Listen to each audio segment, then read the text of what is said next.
1326, also known as Lexie's Law, will close the loophole that allows the most violent offenders to be considered for geriatric early release, having served only a fraction of their sentence. This legislation is named for Lexie Walters, a young woman in Virginia Beach who was sexually assaulted, tortured, and brutally murdered by James Richard King in 2020. In 2025, King was sentenced to 2 life terms for his heinous crimes.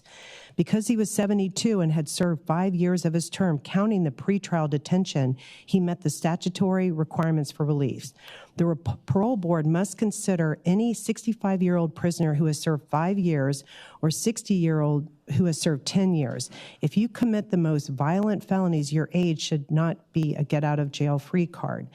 We requested a report from the Department of Corrections, and since 2017, 241 inmates were granted geriatric release.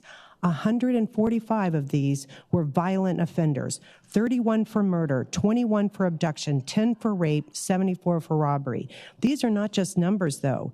Clinton Jacobs abducted, raped, and forcibly sodomized a 13-year-old girl and was sentenced to 70 years in prison. He was released in 2020 after serving less than half his sentence, and he's already back in prison.